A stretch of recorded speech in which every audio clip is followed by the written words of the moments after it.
Sweet jacket, Eric. $30. Damn. It's a good deal.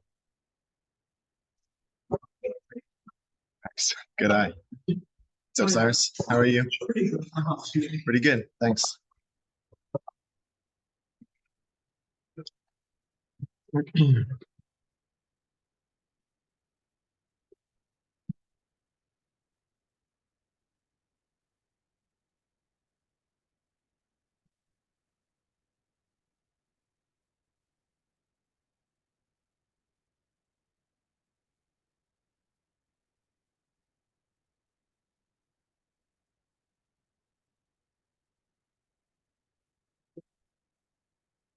All right, let's go ahead and get started. We're going to cover chapter 10 today. And before we start, I'll say thank you all for being on time today. That makes it a lot easier to start without distractions when people are in their seats on time. So I really appreciate that. All right, so we're going to talk about chapter 10. We'll look at change in organizations and innovation in organizations and how to make change effective and when to use change appropriately. First, we'll look at some good things. We had 2 days worth of good things to go through, so there's a lot. Koa got a job. I don't think he's here yet. So since he's late, we're not going to give him an applause. But we're still proud of him, so good job. Khadijah, a promotion. So, all right, good for her. We're proud of her as well. Amari, who is also late. Man, all the people that have done good things the last week are late to class. He got a good interview. I don't know if it was successful, so we'll ask him when he comes in if he got the job or not. That was last week. Mike got a bearded dragon. That's pretty cool. I'm sensing a theme because Mike is also late today. All right, TJ is also not here. All right, TJ replaced his own headline. I thought that was kind of cool, and I think it feels good when you do stuff like that. You feel accomplished. Matthew, we had a concert. What concert was it? Nice. What do you play? Do you play in the? Oh, nice. Very cool. All right. Well, still fun. That's it. All right. So congrats to those people. Thank you, Matthew, for being here so we can celebrate your fun thing. A couple really important announcements. Papers are due in 4 weeks, so it's coming up quick. And then presentations start in 5 weeks. So if you want feedback on your paper, that's optional. You have to submit it by the 24th. I think that's like in a week and a half to Tuesday. My goal is if y'all submit that for feedback, which again is optional, then I'll try to get it back to you within a couple days. Ideally, I want to give you time to look at the feedback and then make changes on your paper accordingly. So it's also a good way to motivate your group to get that first draft done, because if you get that done by the 24th, then meeting the actual deadline is going to be a lot easier. All right. Don't forget to submit your case analyses and self-assessments. The one thing that's holding some of y'all back from an A or a B is just not doing your assignments on time. So get those in. If you submit assignments late, they don't automatically update. So you can do the cases late for the per day penalty of 10%. If it doesn't update, then you got to let me know, because the system doesn't, like when I enter the grade that says 0, it was missed, then it doesn't sync your grade after you submit it. So if you see that issue, let me know. And let me know sooner rather than later so that your grade is accurate. All the grades should be up to date as of today in terms of all the Chapter 9 assignments, all the Smart Book. Yeah, Nathan? Those do not get dropped, I don't think. I think the only thing that gets dropped is 3 of your attendance, your unexcused absences. So any other questions about grades? That's a good question. Yeah, Eric? Yep. With charts? I don't know. I don't see what y'all see. Look at the column that's called, I actually don't know if it's a column on your side, but I've titled it overall grade without extra credit. That's the one you should look at.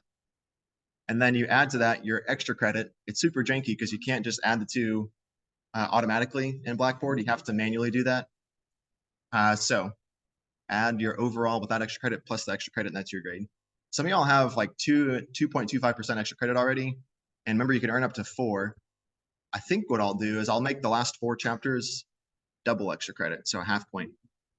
So if you're like on the border of an A and a B or a B and a C, that's a really easy way to bump up your grade. All right. Any other questions about grades? Those are good questions. Yeah, Cyrus? So just making sure, chapter 13 through books are going to be extra credit. I think that's what I'll do. Hasn't been finalized yet. If I do that, I'll make an announcement in advance so that y'all know if it's worth your time, if that's a deciding factor for you. But yeah, that's kind of what I'm thinking right now. All right.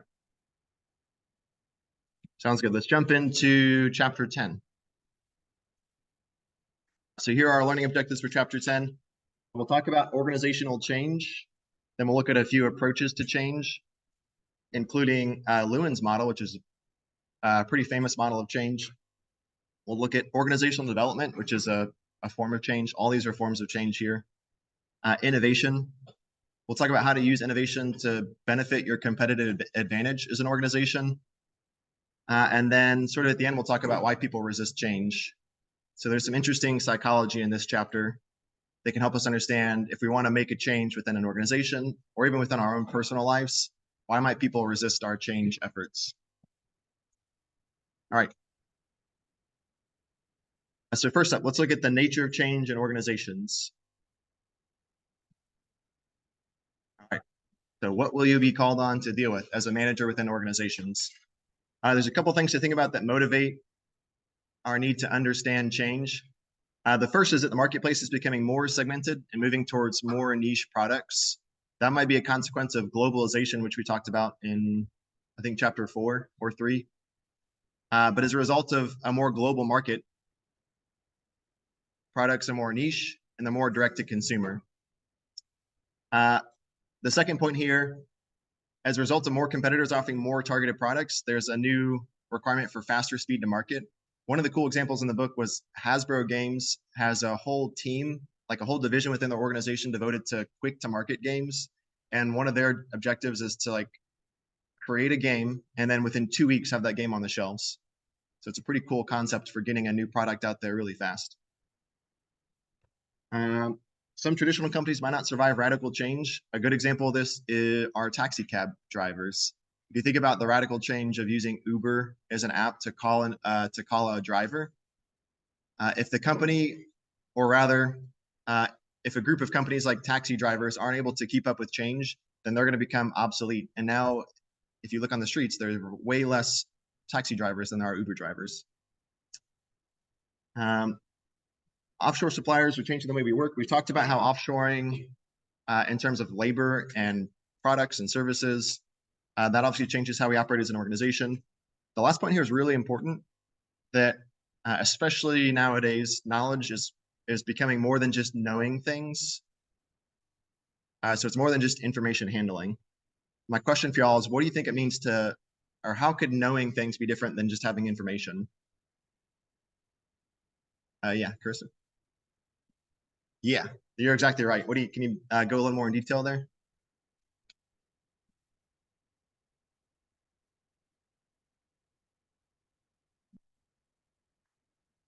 Yeah, you're exactly right. So it's like, first of all, do we know things?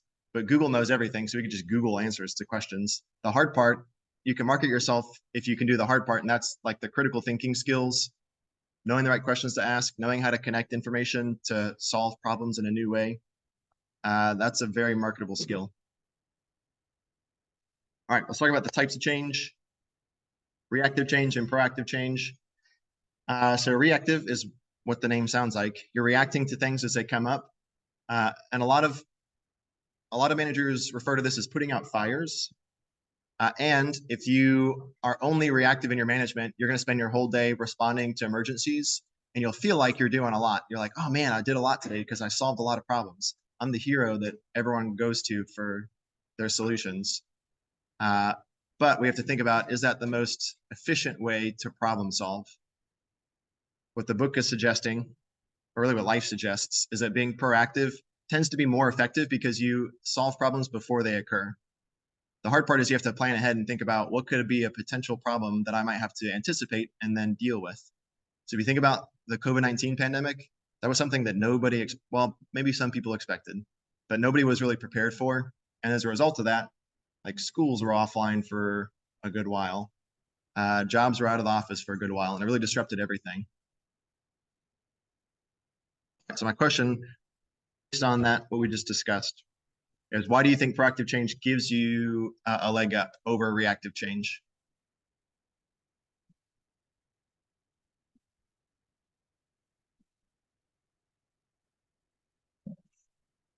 Cutter?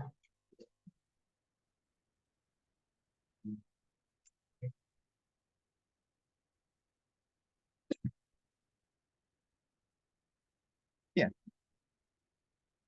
Oh yeah. So anticipating where customers are interest might be in the future. You can anticipate trends. Rubai, should you have something to add? Oh yeah. That's probably one of the best advantages of being proactive is you can anticipate where the market's going and then beat your competitors to what comes next. If you remember one of our midterm questions was, who do we have to listen to? And that's customers. If we listen to customers, we can anticipate where their interests are maybe shifting in the near future. All right, I think we kind of answered this question too. If you want to be proactive, focus on the customers. Right. Let's look at some forces that can lead us to change. There are a lot of forces up here. This is to give us a general idea of the things that can influence our organization that might require us to make changes. So don't stress about memorizing this list. We have outside forces and inside forces.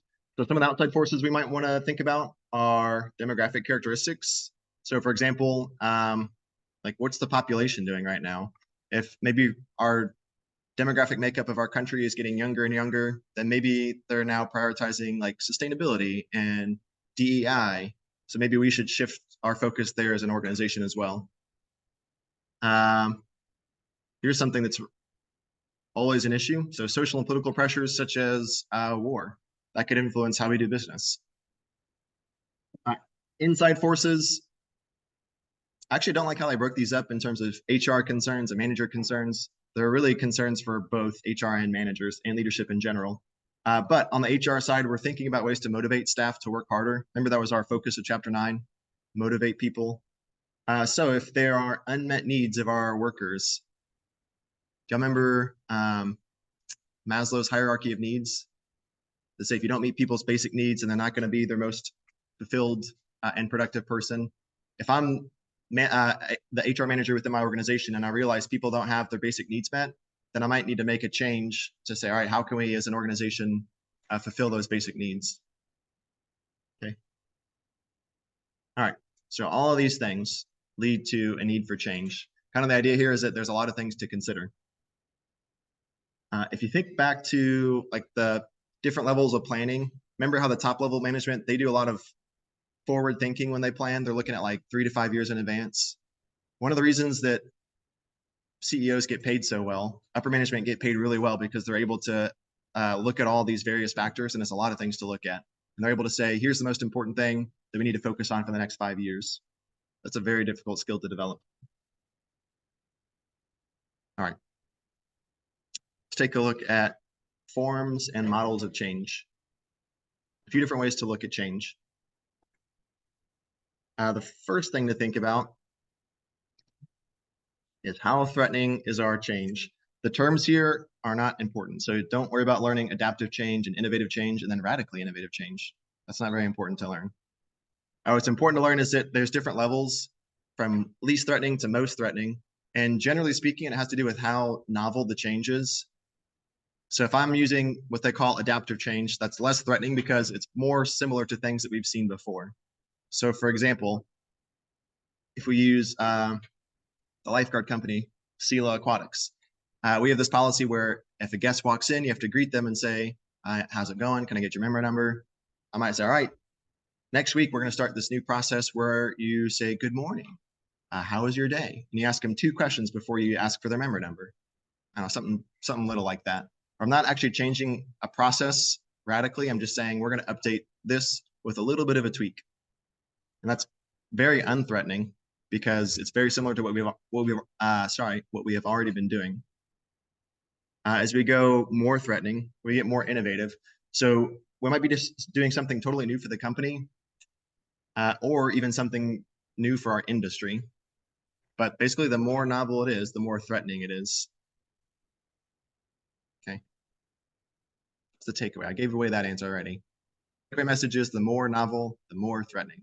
The question is, why do you think that is? Why is it that the more radical our change is, the more difficult it is for people to accept?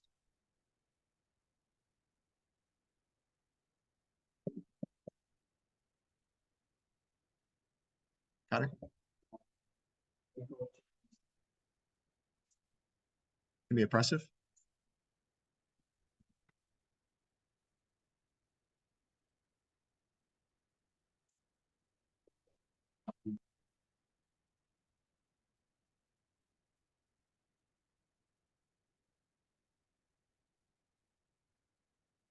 Yeah. Both those points are really good. So the first point I made was it could be oppressive. If it takes away your autonomy, people tend to not like having their autonomy taken away. So if I say you have to do this starting tomorrow, you already kind of don't like that. But the more important thing was the second point, that people like to do things the way they're comfortable doing it. And if you change things up, all of a sudden it's like, well, wait a minute, we've always done it this way. Why do we have to do it differently now? It's very unfamiliar, and that is inherently anxiety producing. People don't like to do things in a different way.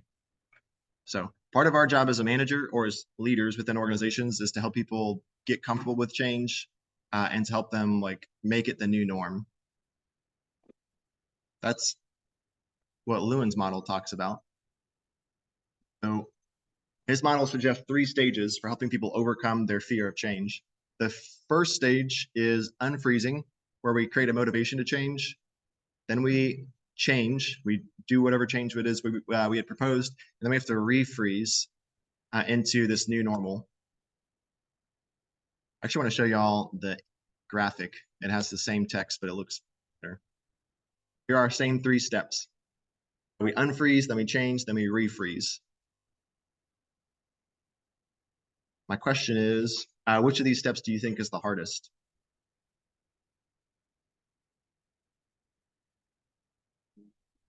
You think changing?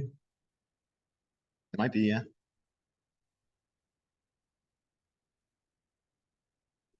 Eric? You said unfreezing? Yeah, I think I would agree with Eric on that one. Changing is obviously hard, but if we understand that the reason most people resist change is because they're afraid of change, then the unfreezing part can be really challenging. So then the question is, what do y'all think are some good ways to unfreeze organizations?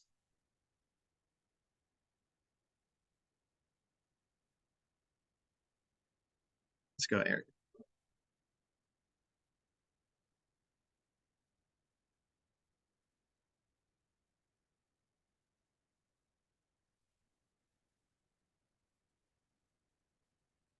So you're saying that's what catching up with competitors is what makes it hard to unfreeze?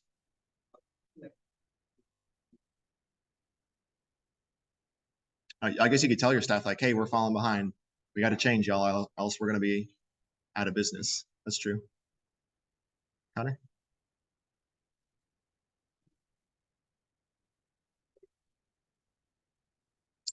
Really the second question here, if we think unfreezing is the hardest, how can we make unfreezing successful? Yeah. Yeah, that's a really good answer. We've already talked about how if you involve people, they're more motivated to see it through if they have some buy-in. I like that a lot. One thought I had is, and that I've seen work really well, is you get people to want to do it. If you can show them how making this change will help benefit your personal goals, maybe you'll make more money as a result of this change, or you'll have a chance to climb the ladder as a result of this change, then people will want to see it through. There's a saying that the only way to make people do something is to make them want to do it. And that's the same here. If they don't want to change, if they don't see an incentive for changing, then they're probably not going to go along with it.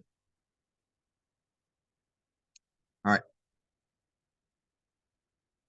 Let's look at the systems approach to change. I actually almost deleted the systems approach because I think it's a little over complicated.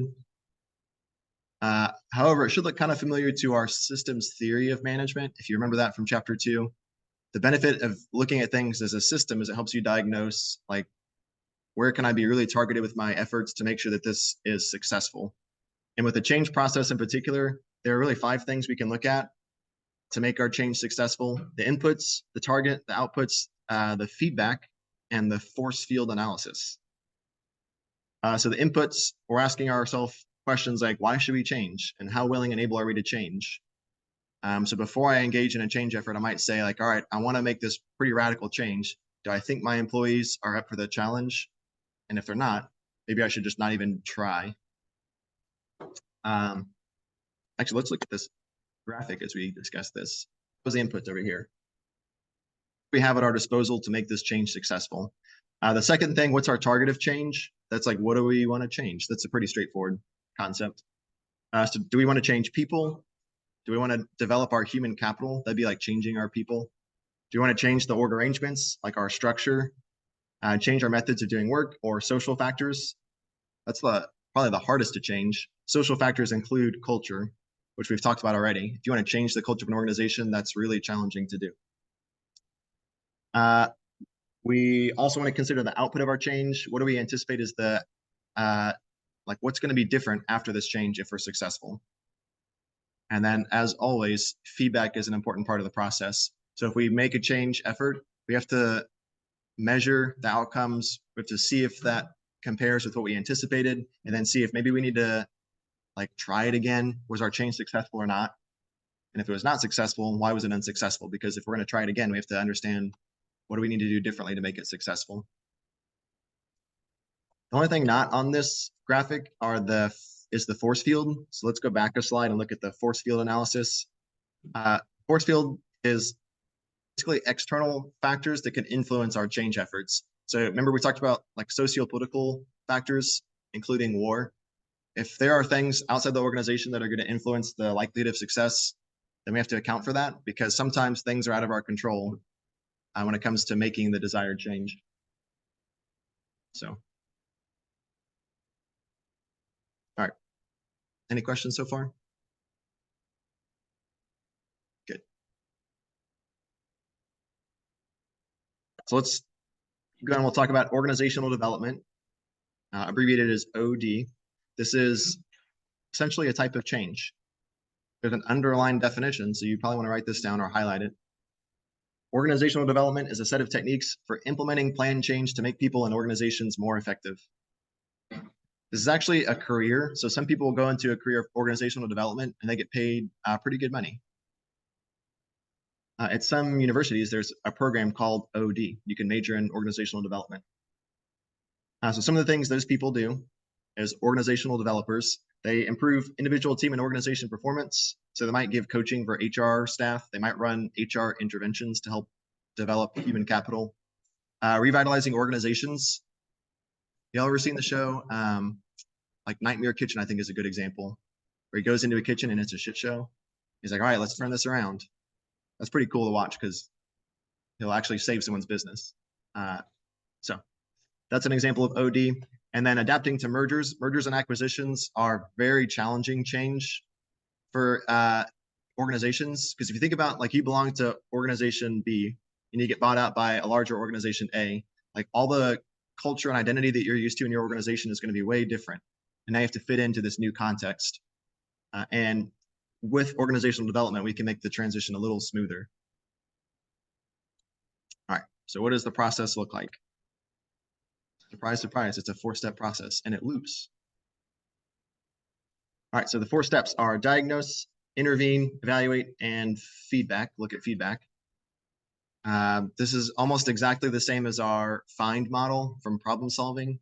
So diagnose, figure out the problem, do your intervention, evaluate the success of your intervention, and then look at feedback to see if it was successful. There's nothing new on this slide. All right. Let's talk about a couple ways to make OD more successful. There's a lot of research on this, how you can make it more successful. And probably the biggest The most neglected factor is using multiple interventions. That essentially means if you're going to run a training session, and I think I've used the DEI training session as an example like multiple times now, but that's a very common one where organizations say, next Friday, we're doing a DEI workshop, and then they never talk about it again. That's less effective than if you do like, all right, for I don't know, the next 6 months, we're going to do once a month, we're going to meet and discuss and have a workshop.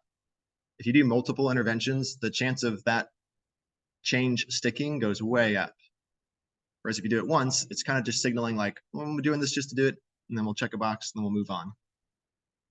So that's called a one-shot training, and those almost never work. So, all right, management support. This is huge. If you want to make a change, you have to have buy-in from upper management. Ideally, you have buy-in from everybody, but if upper management buys into the process, then it's more likely to be like funded and supported. So that goes a long way. You want to have goals geared towards short-term and long-term results, and then you have to consider the culture of the organization. Some organizations will be receptive to certain change efforts, and some organizations will not be receptive. All right. Good. Any questions on organizational development? Let's talk about organizational innovation, approaches to innovation, and ways to support innovation. Again, this is all still change. This is a handy graphic for looking at different ways organizations can innovate. Don't stress about memorizing this table, but I think it's cool because it helps us look at how different organizations innovate. Because remember, some organizations focus on producing products, they're producers, and some organizations focus on providing services, like a hiring agency. They don't have products, but they provide services. Both of those can innovate, product versus service. Also, they can innovate in more incremental ways, improvement, or more radical ways like new directions. So as an example, the iPhone, well, when the iPhone first came out, where would y'all put the iPhone? Probably not in the incremental.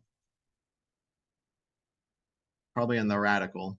When the iPhone came out, it was pretty revolutionary. But now, each year, they're like, all right, this year we added USB-C. Woohoo. It's like a new iPhone. That would be an incremental improvement over their product. Whereas something that's more radical would be driverless cars. That's a pretty radical change for cars as a product. Okay. And of course, the same could be true for processes. All right. I think that's enough of that. Let's look at forces that support innovation. So four on this slide, four on the next slide. So a few things that are really important to make innovation effective in the organization. The first is to create an innovative strategy. So basically have a plan for your innovation so that you can follow a well-designed plan.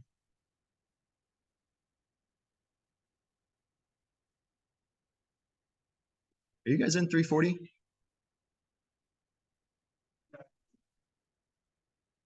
Got it. Oh, you're Mies friend? Are you in 340? Okay, I need y'all to hang out somewhere else then. Unless you're students in this class, yeah. Oh, you are? What's your name? You? What's your last name? Got it. Okay. All right, sorry about that. Thanks for joining. What's up, Mike? Pretty good. How are you? All right. So let's go back to talking about forces that drive innovation. So we talked about innovative strategy, having a plan to be innovative. The next is commitment from senior leaders. So remember we mentioned buy-in from upper management is really important for innovation. Probably one of the most challenging is having an innovative culture or climate. And then last, having required structure and processes to support innovation. So my question for these first four are, if you're the leader within an organization, how do you foster a culture of innovation? Rubaisha?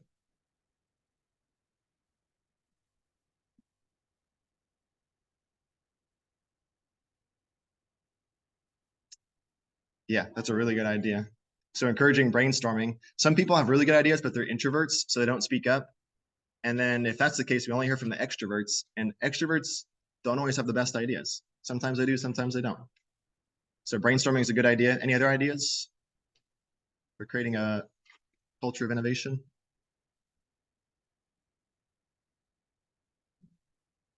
Mike?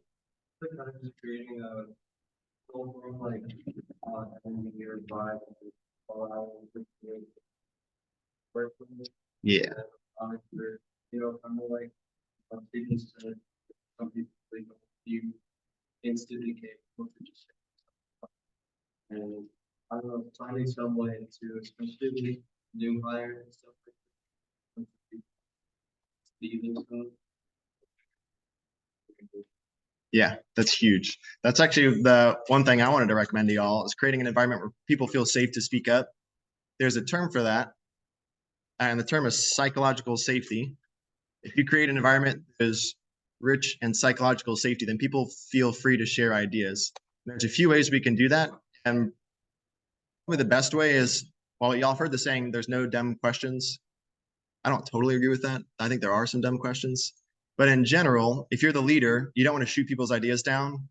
You want to give them a chance to be heard, encourage diverse viewpoints, and make it so that people are not afraid to speak their mind. We might have mentioned psychological safety when we talked about whistleblowing. Does that ring a bell? Okay. It's the same idea. Make it so that people don't feel afraid to speak up.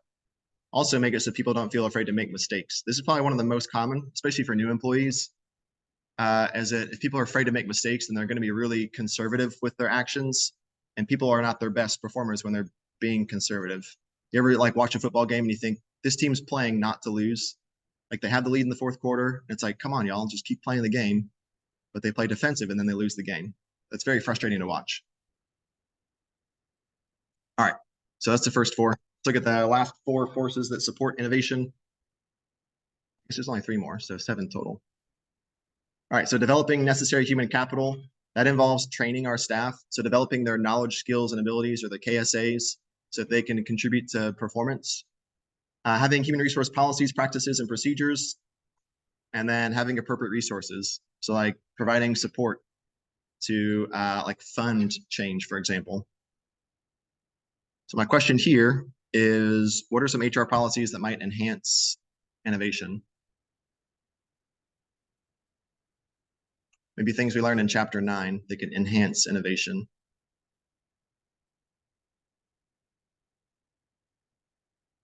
Mike? Weekly meetings?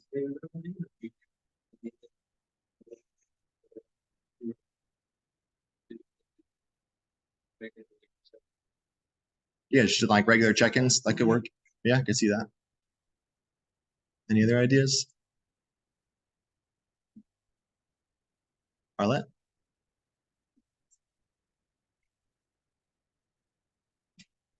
Yeah, that's a really good idea. How do you incentivize that?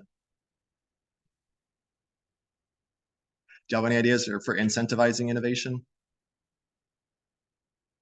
Could be really basic, like just giving financial incentives.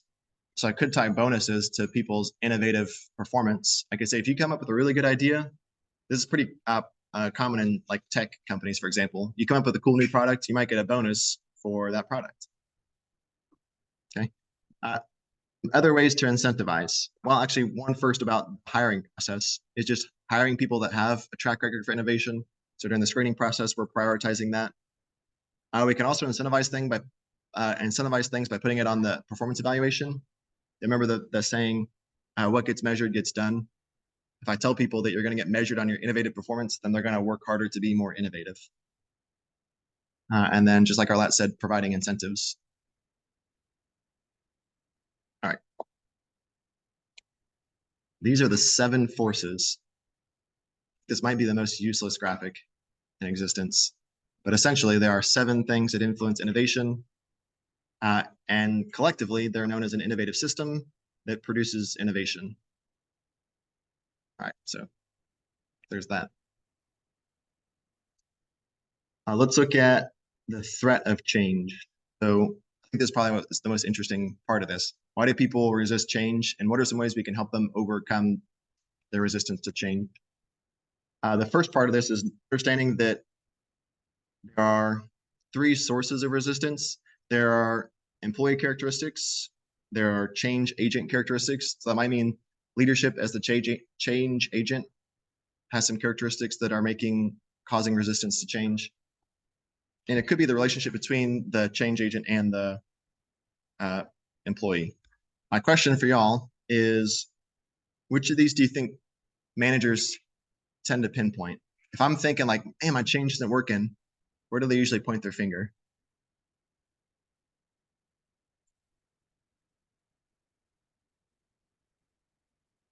Everybody? Yes. Yeah, that's exactly it. So they tend to say, well, man, it's just these employees, they're just lazy, or like they just won't do what I'm asking them to do. And they might be neglecting some characteristics of, for example, how they communicated the change, or maybe they're just a very dislikable person as a leader. Think about like The Office. Their leader is someone that they disliked. So even if they make a good change effort, there's just some natural resistance as a result of that. So let's look at some specific ways this can manifest. So in terms of employee characteristics, by the way, these are not broken down by like those 3 sources, but we'll hopefully point some of those out. This first one obviously is a employee characteristic. So individuals' predisposition towards change. Some people are more open to change. Do you remember the big 5 personality traits? There's one of them called openness to experience. If you're higher in openness to experience, you're more susceptible to change, or you're more likely to go along with change. But if you're very low, you're probably very unlikely. That's actually pretty highly correlated with people's political views. So people who are higher in openness to change, what do you think they are, liberal or conservative? If you're high in openness. Yeah, liberal for sure. So they'd be liberal. Whereas conservatives are more about like traditional values. That's very much low openness to change. They want to keep things the way they are.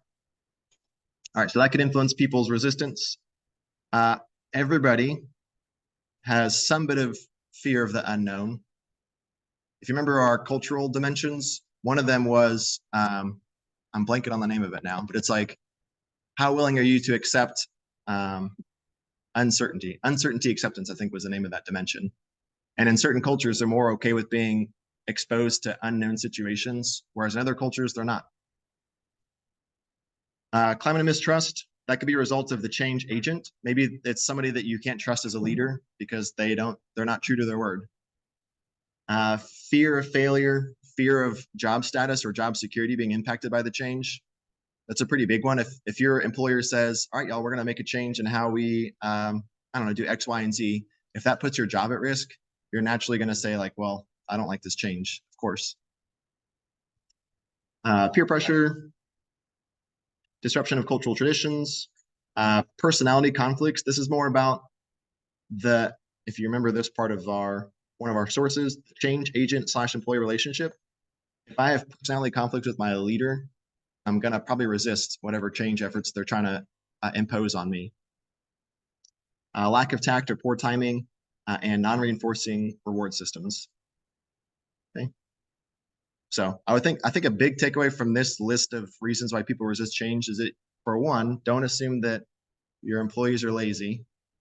You could also assume that maybe you didn't do a good job communicating the change, or there's something about the way that you are implementing this change that they don't like. Maybe it is about you personally. Do y'all remember one of the midterm questions was, what happens if you're experiencing roadblocks? And the answer was not to communicate more clearly. That would be assuming that your employees are just dense and they're not understanding. So if I say like, well, I'm all right, listen one more time. Let me explain this more clearly to you. Like that implies he's dumb. Or if instead, if I say, well, let me sell you on this, Amari, like, I think this is a good plan. I think you're going to like it. Give it a chance. That's way different. That's more about getting them on board to want to buy into the change. All right. That's actually it. We went through this chapter pretty quickly. We have to do the career readiness model. We'll do our self-assessment. So our core skill here, oh, what do you know? Our core skill is one of our big 5 personality traits, openness to change. So we'll talk about some ways to increase our openness to change. 2 things we'll discuss: practicing self-affirmation theory and practicing self-compassion. So self-affirmation theory. It's a theory that says we have this innate need to maintain a positive overall self-view. So nobody likes to think of themselves as a shitty person or an evil person. We like to think of ourselves as justified in our actions or good people. If our positive self-view is threatened, we tend to switch to self-protective mode, and we can maintain our self-view with one of two options. The first option is to maintain your self-view by denying any information that is related to your threat. So you can just say, well, that's not true. I'm not mean. I'm nice. The second option is to maintain your self-view and increase your openness to change by affirming facets of your self-view that are unrelated to the threat. That's kind of a mouthful. Does that make sense to anybody, that second option? Can anybody paraphrase that?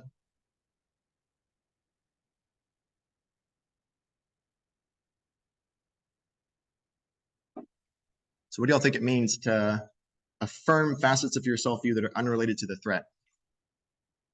How would that look?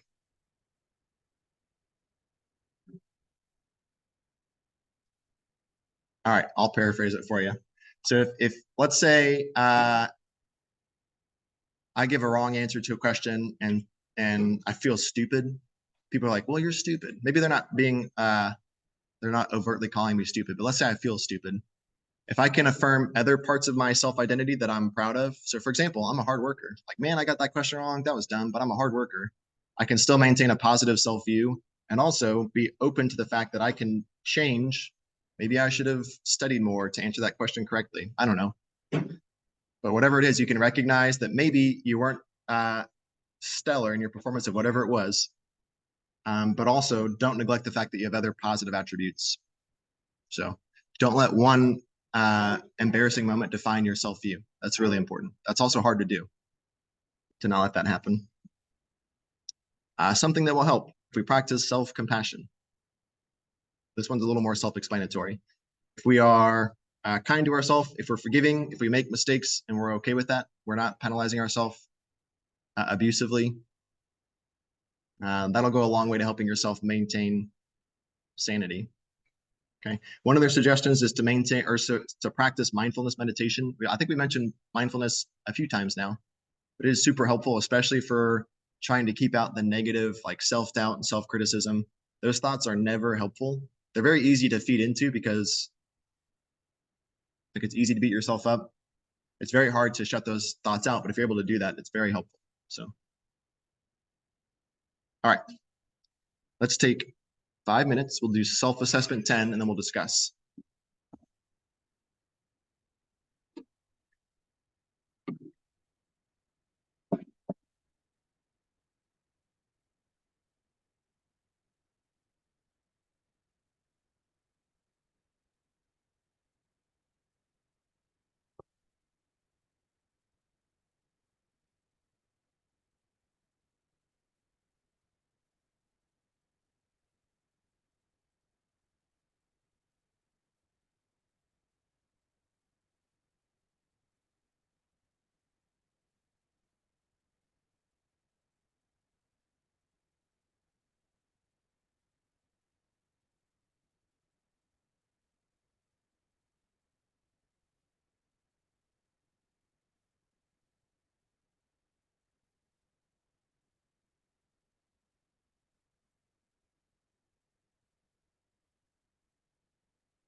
All right, anybody still working on this? Need a second? You still working on it? Okay. Anyone still working? All right, Eric. No pressure.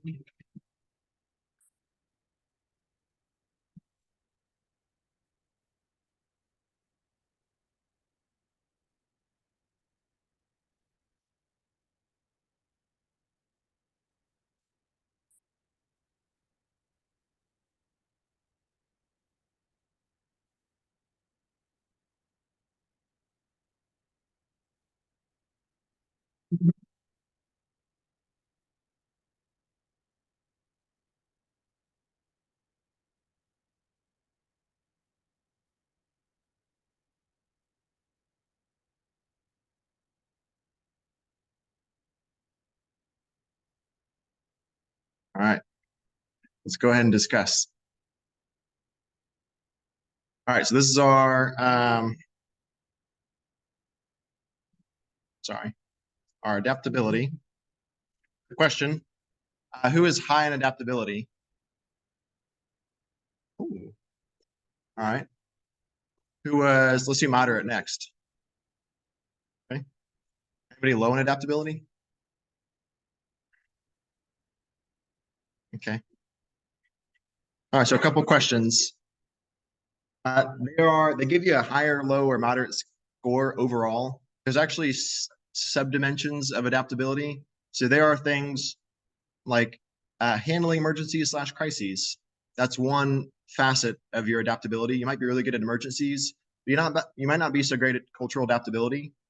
So if you're high in one and low in the other, it gives you an average score, which obviously is not great because it doesn't give you very much like fine detail. My question is, you might have been able to identify some of those just reading the questions. Like some of the questions might say, are you good at handling emergencies / crises? And if you're higher or low on that, obviously that's your score. Are there any of these dimensions that y'all personally want to work on developing?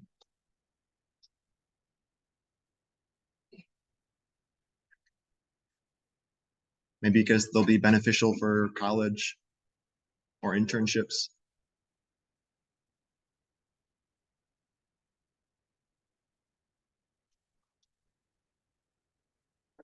All right, let's say we want to get better at handling emergencies / crises. That's probably one of the most useful skills starting out in your career. You'll experience a lot of crises, or it'll feel like it. So what are ways we can develop our skills in that manner? Rubisha?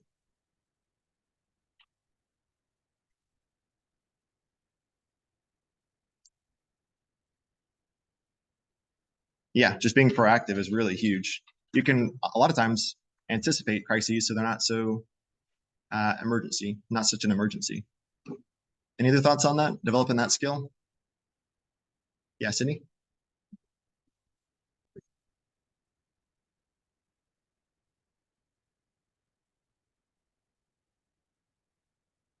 Yeah, that's a really important skill. Any thoughts on how to develop that specifically? Yeah.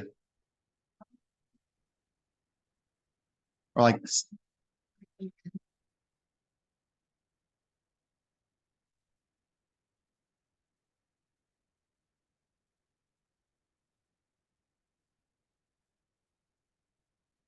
yeah, yeah, that's a great skill. If you can do that, you're going to be really successful in whatever you do. You can remain cool under pressure. That's a really hard skill to develop. My advice would be to put yourself in situations where you're going to test your limits, because the more experience you have in situations like that, the more prepared you are for future situations.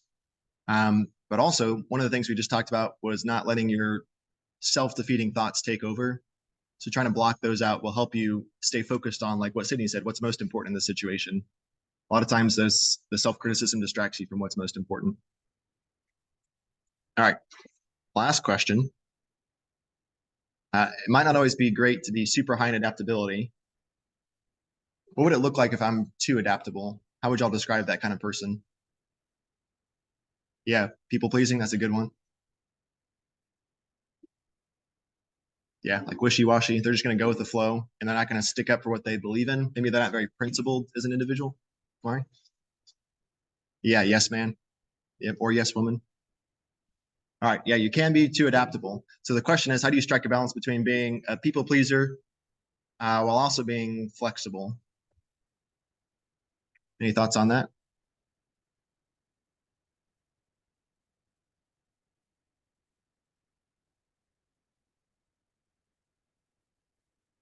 Yeah, Eileen?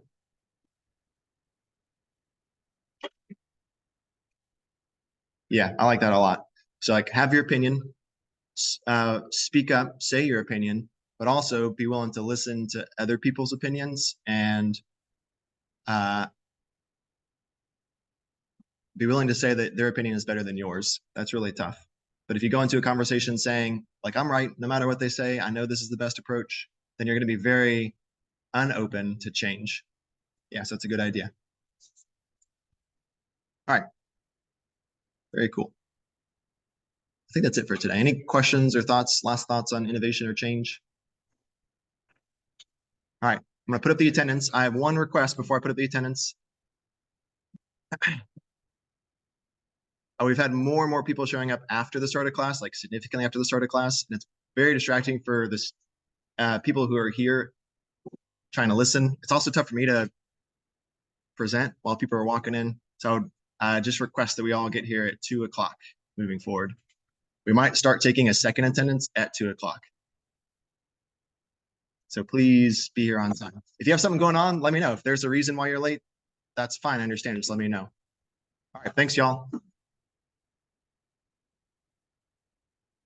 Have a good weekend. I'll see y'all next week.